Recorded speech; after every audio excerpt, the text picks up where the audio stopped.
My name is Louise Lincoln. I'm the director of the Art Museum at Depaul University. We do about 8 exhibitions a year, very varied in subject matter, time, place. We're very pleased right now to have an exhibition up of works by Daniel Heyman, a Philadelphia printmaker who's been attending interviews with former prisoners at Abu Graib and other detention centers in Iraq. The prints themselves are immensely beautiful and powerful. They also relate directly to things that are in the headlines at the moment, and in a more general way to broad issues of social and political justice, because it stimulates conversation and discussion and knowledge.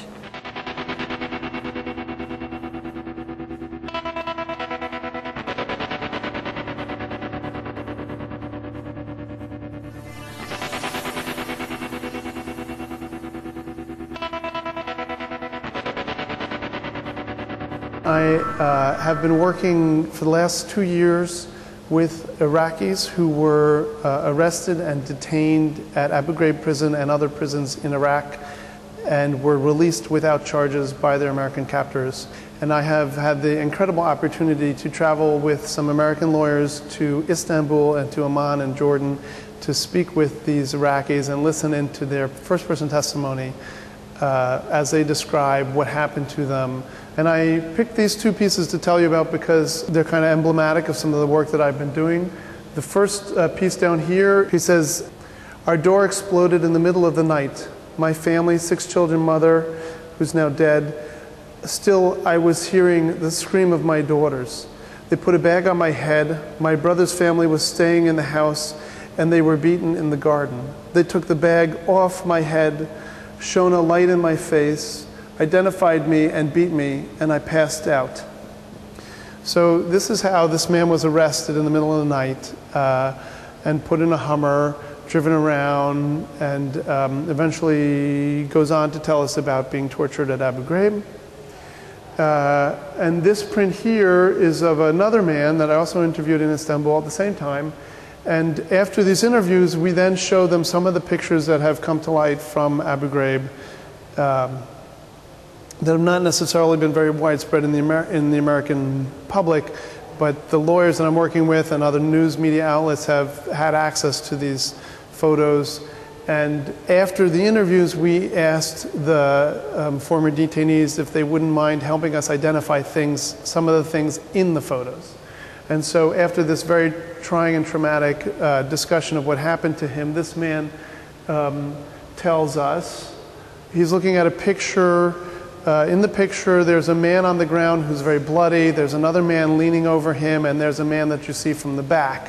The man on the ground is obviously the Iraqi prisoner who's not dressed, and then there's an American soldier and another man unidentified from the back. And he says, "This is blank," because I don't put any of their names, and this is blank, who was hanging upside down across from my zanzana, which is the name of his kind of cell. This operation was right in front of me. There was a nail on which each prisoner's file hung. Grainer, who was one of the American soldiers, Grainer made a soldier stand in front of this nail and pushed him into the nail. Then Grainer stitched him up on the dirt floor. This is the army doctor watching. Here Grainer pushed a man face first into a nail, and here he is sewing his throat. Shut up, don't talk," he said.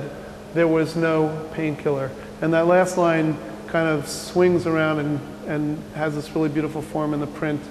And sometimes I do that because when I sit in on these interviews, the voices are all around me, and so I want to give a visual equivalent of this testimony, really filling the space around the person who's talking. And you can see his head has become really quite diminished compared to some of the other works, and it's really about what he's saying.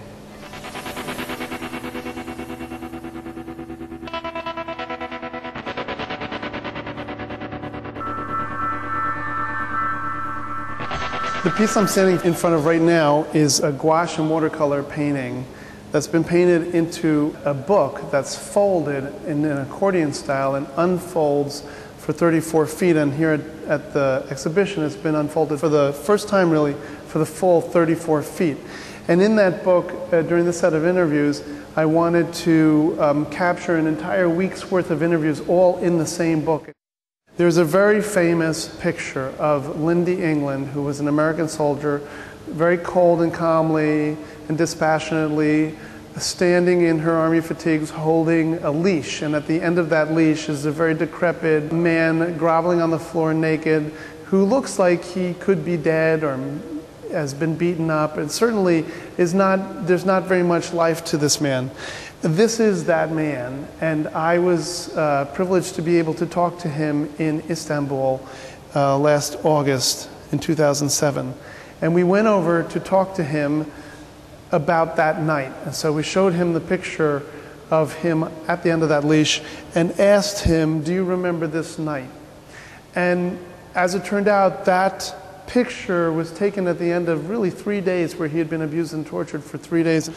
And I really feel that this picture tells about a very specific incident that's kind of emblematic of the entire breakdown of law that happened at Abu Graib. This man was left at the mercy of some very, very sadistic soldiers who sodomized him with a broom, who put his face into puddles of urine, who beat him up essentially because he was playing with a toothbrush in his cell. It was the only object in his cell.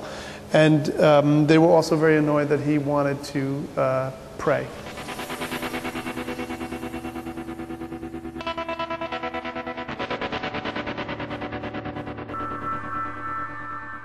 So in this particular exhibition, I have had on the floor a projection of Arabic text that changes from time to time, and the text changes.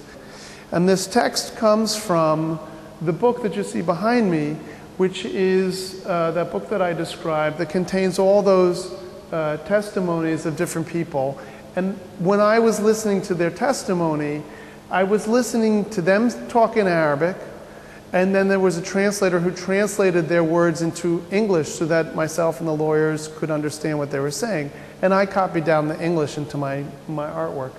And I asked at the end of that week if the translator would translate the English back into Arabic so that I could physically see what the language that carried the information first, the language that really belongs to these people.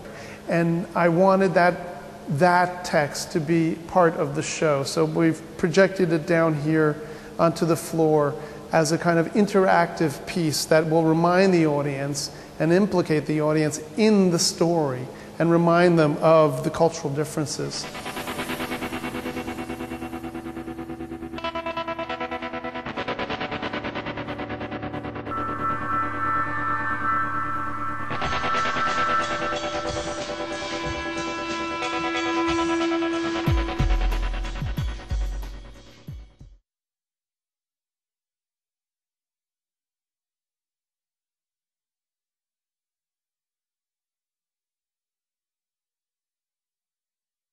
This program is partially supported by a grant from the Illinois Arts Council, a state agency.